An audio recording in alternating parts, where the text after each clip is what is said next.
Sir, ഈ popular front നിരോധിച്ചതിന് ശേഷം ഇതിലുള്ള അണികളൊക്കെ എങ്ങോട്ട് പോയി എന്നുള്ളൊരു ചോദ്യം കുറേ നാൾ കൊണ്ട് നമ്മൾ ഓരോരുത്തരും ചോദിച്ചുകൊണ്ടിരിക്കുകയാണ്.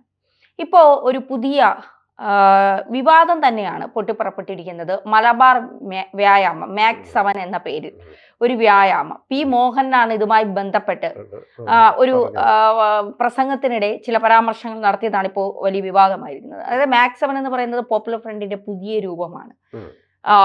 എന്നെ ഈ പോപ്പുലർ ഫ്രണ്ടുകാരെയൊക്കെ കേരള പോലീസ് പോലും അറിയാതെ ഒന്ന് തൂക്കി അങ്ങ് തീഹാർ ജയിലിലേക്ക് ഇട്ടേക്കുന്ന കഥകളൊക്കെ നമുക്കറിയാം. അപ്പോൾ ഇത്തരം പുതിയ വെളിപ്പെടുത്തലുകൾ അല്ലെങ്കിൽ പുതിയ കാര്യങ്ങൾ വരുമ്പോൾ രൂപം മാറിയാലും നിങ്ങളെ വിടില്ല എന്ന് പറഞ്ഞുകൊണ്ട് തൂക്കാൻ വീണ്ടും NIA വരുമോ? ഇത് പോലീസ് പരിശോധിക്കുന്നുണ്ട്. മാക്സ് 7 എന്ന് പറയുന്ന പ്രോഗ്രാം എന്താണ് എന്ന് രഹസ്യാന്വേഷണ വിഭാഗം സൂക്ഷ്മമായിട്ട് ഫോളോ ചെയ്യുന്നുണ്ട്. അങ്ങനെയാണ് ഞാൻ വാർത്തകളിൽ നിന്ന് മനസ്സിലാക്കിയത്. അതേസമയം കേന്ദ്ര രഹസ്യാന്വേഷണ വിഭാഗം, അതെ, അതേസമയം ഈ പോപ്പുലർ ഫ്രണ്ട് എന്ന് പറയുന്ന നിരോധിത സംഘടനയിലെ പഴയ പ്രവർത്തകർ അവർ പല പ്രസ്ഥാനങ്ങളിലേക്ക് ചേക്കേറി. ആ മനുഷ്യരൊന്നും ഈ സമൂഹത്തിൽ നിന്ന് പോയിട്ടില്ല. അതിൻ്റെ നേതാക്കൾ മാത്രമേ ഇപ്പോൾ തടവിലുള്ളൂ. അത് കേരളത്തിലല്ല, അവർ തിഹാർ ജയിലിലാണ് ഇട്ടിരിക്കുന്നത്, അതിൻ്റെ സ്റ്റേറ്റ് ലെവലിലുള്ള ലീഡേഴ്സ്. അതേസമയം അതിന് വലിയൊരു അണിവൃന്ദമുണ്ടായിരുന്നു. PFI എന്ന പേരിൽ പ്രവർത്തിച്ചിരുന്ന പോപ്പുലർ ഫ്രണ്ട് ഓഫ് ഇന്ത്യ. അവർ കുറേയധികം ആളുകൾ CPMൽ പോയി. കുറച്ചാളുകൾ സ്വതന്ത്രമായിട്ട് നിൽക്കാൻ ശ്രമിച്ചു. ലീഗിൽ അവർക്ക് പ്രവേശനം കിട്ടിയോ ഇല്ലയോ എന്ന് എനിക്കറിയില്ല. മുസ്ലിം ലീഗിൽ അവർ പക്ഷേ ജമാഅത്തെ ഇസ്ലാമിയുടെ സാമൂഹിക പ്രവർത്തനങ്ങളിലൊക്കെ ഏർപ്പെടുന്നു. ഈ സാമൂഹിക പ്രവർത്തനങ്ങളിൽ ഉൾപ്പെട്ടിട്ടുള്ള ആളുകൾ ഒരു പുതിയ രൂപത്തിൽ വന്നതാണ് ഈ വ്യായാമ മുറ പരിശീലിപ്പിക്കുന്ന ഒരു പദ്ധതി. കേൾക്കുമ്പോൾ ആർക്കും അതൊരു ആരോഗ്യ പ്രവർത്തനമായിട്ടേ തോന്നുകയുള്ളൂ. 21 ഐറ്റം 7 ഈ മാക്സ് 7 എന്നതിന് ഒരർത്ഥമുണ്ട്. 7 വ്യായാമ മുറ പ്രാക്ടീസ് ചെയ്യുന്നതാണ്. അത് നമ്മുടെ യോഗാസനത്തിൻ്റെ പല രൂപങ്ങളാണ് അവർ പ്രാക്ടീസ് ചെയ്യുന്നത്. അത് ശ്വസനക്രിയയൊക്കെ അതിനകത്തുണ്ട്. ശ്രീ രവിശങ്കർ ചെയ്യുന്ന പിന്നെ ആർട്ട് ഓഫ് ലിവിങ്ങിൻ്റെ ചില ഐറ്റംസൊക്കെ അതിനകത്ത് ചേർത്തുകൊണ്ടാണ്. അപ്പോൾ ആരോഗ്യമുള്ള ജനങ്ങളെ വാർത്തെടുക്കുക എന്നത് ഒരു പദ്ധതിയായിട്ടൊരു പ്രസ്ഥാനം പ്രവർത്തിച്ചാൽ ആർക്കും അതിനെ നിയമരഹിതമായി കാണാൻ പറ്റില്ല. പക്ഷേ അതിൻ്റെ പിന്നിൽ ഒളിച്ചിരിക്കുന്ന രാഷ്ട്രീയ ദുരുദ്ദേശം കാണാതെ പോവുകയും അരുത്. ഇതിലൂടെ അവർ ഒരു ആയുധാഭ്യാസത്തിലേക്ക് കടന്നാലും അത്ഭുതമില്ല. തൽക്കാലം ഈ പദ്ധതി ഏതാനും വർഷങ്ങളായിട്ട് മലബാറിൽ ഇത് നടന്നുകൊണ്ടിരിക്കുകയാണ്. അപ്പോൾ ഇത് ആവിഷ്കരിച്ച ഒരു വ്യക്തിയാണ് വ്യായാമമുറ പ്രാക്ടീസ് ചെയ്യാനായിട്ട്. അത് രാവിലെയും വൈകിട്ടും ഒക്കെയുള്ള ആരോഗ്യമുള്ള ഒരു യുവജനതയെ വാർത്തെടുക്കുക, രോഗവിമുക്തരാക്കുക. ഇത് പ്രാക്ടീസ് ചെയ്യുന്നവർക്ക് രോഗമുക്തി ഉണ്ടാകുന്നു, ഇല്ലെങ്കിൽ സ്ഥായിയായ രോഗങ്ങൾ അകന്നു പോകുന്നു. അത് യോഗാസനത്തിൻ്റെ എല്ലാ ഗുണങ്ങളും അവർക്ക് കിട്ടുന്നു. അവർ ചെയ്യുന്ന യോഗാഭ്യാസം തന്നെയാണ്. അപ്പോൾ ആ യോഗാഭ്യാസത്തിന് ഇങ്ങനെ അവരൊരു നോമൻക്ലേച്ചർ, ഒരു പേരും രൂപവും ഒരു സംഘടനാ രൂപമൊക്കെ നൽകി സംഘടിതരായി പ്രവർത്തിച്ചുകൊണ്ടിരിക്കുകയാണ്. അപ്പോൾ ഇത് ഒരു ഇസ്ലാം പോയിൻ്റ് ഓഫ് വ്യൂവിൽ നോക്കിയാൽ ഈ യോഗമുറകൾ പതഞ്ജലി യോഗസൂത്രമൊന്നും അവർ പ്രാക്ടീസ് ചെയ്യത്തില്ല. അപ്പോൾ അവർ ഇതിനെ ഹറാമായിട്ട് കാണും. അതുകൊണ്ടാണോ എന്നറിയില്ല. ഇല്ലെങ്കിൽ പോപ്പുലർ ഫ്രണ്ട് പോലെ എന്നെ സപ്പോർട്ട് ചെയ്യുകയും അതിൻ്റെ പിൻബലത്തിൽ നിൽക്കുന്ന ജമാഅത്തെ ഇസ്ലാമിയുടെ പരിപാടിയാണ് ഇതെന്ന് പറഞ്ഞുകൊണ്ട് സുന്നി വിഭാഗം ഇതിൽ നിന്ന് വിട്ടു നിൽക്കുന്നതായിട്ട് കാന്തപുരം അബൂബക്കർ മുസ്ലിയാർ പരസ്യമായി പറഞ്ഞു കഴിഞ്ഞു. അപ്പോൾ സുന്നി മുസ്ലിംസ് ആരും ഇതിൽ പോകരുതെന്ന്. അപ്പോൾ ഷിയ വിഭാഗക്കാരായിരിക്കും ഇതിൽ കൂടുതലും ചേരുന്നത്.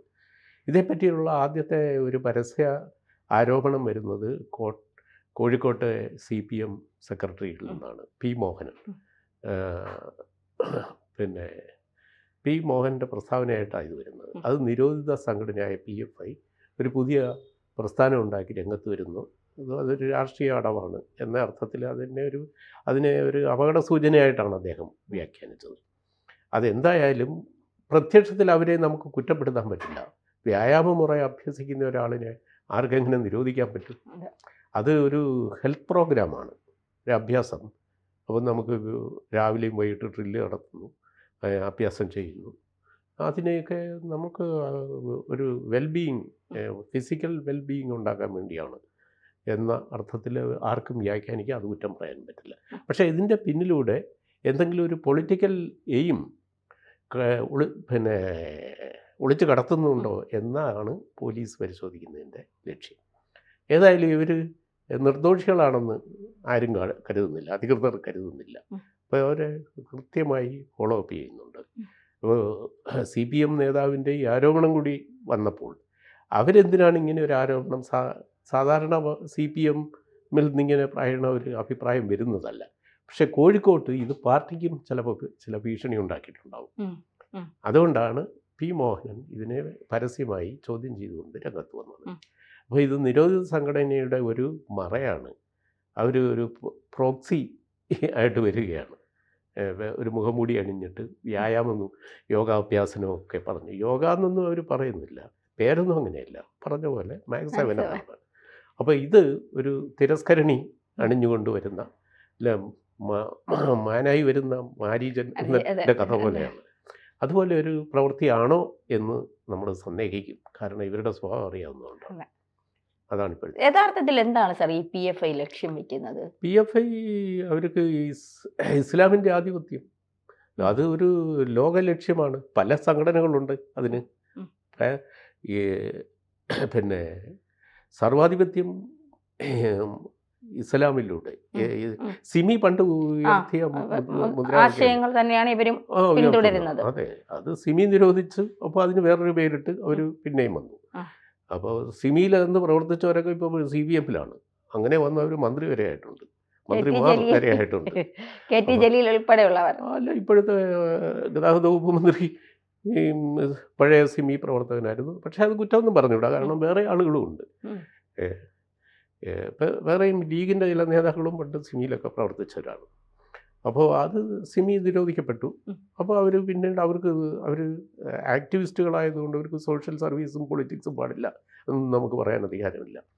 അപ്പോൾ അതവരുടെ സ്വാതന്ത്ര്യമാണ്, അതവർ ചെയ്യുന്നു. അങ്ങനെ നിരോധിക്കുമ്പം വേറെ പേരിൽ അവർ വരും. ആ പല പേരുകൾ ഈ PFI ആകുന്നതിന് മുമ്പ് തന്നെ അവർ പല പേരുകളും സ്വീകരിച്ചിട്ടുണ്ട്. പേര് കേട്ടാൽ അവർ ഒരു അപകടമില്ല. പോപ്പുലർ ഫ്രണ്ട് ഓഫ് ഇന്ത്യ എന്ന് പറഞ്ഞാൽ എന്താ, ഒരു അപകടം ഇല്ലാത്തതാണ്. പക്ഷെ കയ്യിരിപ്പാണ് മോശം. അതേപോലെ പണ്ട് അവർ ഡെമോക്രാറ്റിക് ഓർഗനൈസേഷനായിരുന്നു. എന്ത് ഡെമോക്രസിയാണ് ഇസ്ലാമിന് നമുക്കറിയില്ല. വേറെ അങ്ങനെ ഒരു പേര് സ്വീകരിക്കുക, അത് ജനങ്ങളെ തെറ്റിദ്ധരിപ്പിക്കാനും ഒരു പരിധിവരെ പറ്റിക്കാനും ഒക്കെയാണ്. അപ്പം പേര് കൊണ്ട് ഒരാളിനെ നമുക്ക് ഐഡൻറ്റിഫൈ ചെയ്യാൻ പറ്റില്ല. സോമസുന്ദരൻ എന്ന പേരുകാരൻ എത്രമാത്രം സൗന്ദര്യമുള്ളതാണെന്ന് നമുക്കറിയില്ലല്ലോ. അപ്പോൾ അതുപോലെ ഈ തരം സംഘടനകൾ പേര് മാറ്റി വരും. അതിലൊരു രൂപമാണ് ഇപ്പോൾ ഹിന്ദുത്വവാദികൾ. ഇപ്പോൾ പ്രധാനമന്ത്രി അടക്കം യോഗയുടെ പ്രണേതാവാണ്. യോഗയിൽ ആഗോളതലത്തിൽ പ്രചരിപ്പിക്കുന്ന ആളാണ്. പക്ഷേ യോഗ ആണെന്നോ പതഞ്ജലി യോഗ സൂത്രയോ ഒന്നും അല്ല എങ്കിലും അതിൻ്റെ ചില ആശയങ്ങളും അതിൻ്റെ ചില രീതികളും അതിൻ്റെ മോഡ് ഓഫ് ഓപ്പറേഷൻസും എല്ലാം സ്വീകരിച്ചുകൊണ്ടാണ് ഇവർ ഇത് ചെയ്തിരിക്കുന്നത്. അപ്പോൾ ഒരു തരത്തിലും അവരെ നമുക്ക് ഈ ആക്ടിവിറ്റി കൊണ്ട് കുറ്റപ്പെടുത്താൻ പറ്റില്ല, വ്യായാമം സ്വീകരിക്കുന്നതും ഒക്കെ. പക്ഷേ അതിൻ്റെ പിന്നിലൊരു പൊളിറ്റിക്സ് ഉണ്ടെങ്കിൽ അത് കണ്ടുപിടിക്കപ്പെടേണ്ടതാണ്. അത് ഒരുപക്ഷെ അതിന് ബന്ധപ്പെട്ട ആളുകൾ, അതായിരിക്കും രഹസ്യാന്വേഷണ വിഭാഗം ഇവരെ നിരീക്ഷിക്കുന്നത്. അതെ, തീർച്ചയായിട്ടും ഈ 2047 കൂടി ഇന്ത്യയെ ഒരു മുസ്ലിം രാഷ്ട്രമാക്കാനുള്ള പ്രയത്നത്തിലാണ് ഇത് എന്താ പറയുക, തീവ്ര മുസ്ലിം ആശയങ്ങൾ പിന്തുടരുന്നവർ എന്നുള്ളതാണ്. അപ്പോൾ അതിനിവർ പുതിയ മാനങ്ങൾ ഓരോ സംഘടന നിരോധിക്കുമ്പോഴും പുതിയ പുതിയ പേരുകളായി രംഗത്ത് വരും എന്നുള്ളത് തീർച്ചയായിട്ടും വരും. ഇപ്പോൾ എത്രയോ ഭീകരപ്രസ്ഥാനങ്ങളുടെ ഇസ്ലാമിക് സംഘടനകളായിട്ട് രംഗത്തുണ്ട്. ഖലിസ്ഥാൻ, അല്ല പിന്നെ ഈ ലഷ്കർ-എ തോയിഫ, ഗെയ്ഷെ മുഹമ്മദ്, പിന്നെ IPKL എന്ന് പറഞ്ഞിട്ട് നേരത്തെ കാശ്മീരിൽ സുഭാഷ് കെ സിംഗിൻ്റെ സംഘടന. ഇങ്ങനെ ഒരുപാട് ഭീകരപ്രസ്ഥാനങ്ങൾ ആഗോളതലത്തിൽ പല രാജ്യങ്ങളിൽ പല പേരുകളിൽ പ്രവർത്തിക്കുന്നുണ്ട്. പക്ഷേ ഇവരുടെ എല്ലാം ആത്യന്തികമായ ലക്ഷ്യം മനുഷ്യൻ്റെ മോചനം ഇസ്ലാമിലൂടെ എന്നതാണ്. പണ്ട് സിമി ഉയർത്തിയ അതേ ആശയം. പരസ്യമായിട്ട് ഈ നമ്മുടെ മതിലുകളിലൊക്കെ എഴുതി അതെ അതെ വെച്ചിട്ടുള്ളതാണ്. അതെ. അപ്പോൾ സ്റ്റുഡൻസ് ഇസ്ലാമിക് മൂവ്മെൻ്റ് ആണെങ്കിലും അത് മനുഷ്യ വിമോചനത്തെ പറ്റിയാണ് അവർ സംസാരിച്ചത്. അപ്പോൾ വിദ്യാർത്ഥി വിഷയങ്ങളൊന്നുമല്ല, വലിയ കാര്യങ്ങളാണ്. അപ്പോൾ അതുപോലെ ഈ മാറി മാറി പേരുകൾ സ്വീകരിച്ച് പല അഭ്യാസങ്ങളും കാണിച്ച ഗുരുവാരും അവരെ സൂക്ഷിച്ചിരിക്കുക. അതെ, തീർച്ചയായിട്ടും.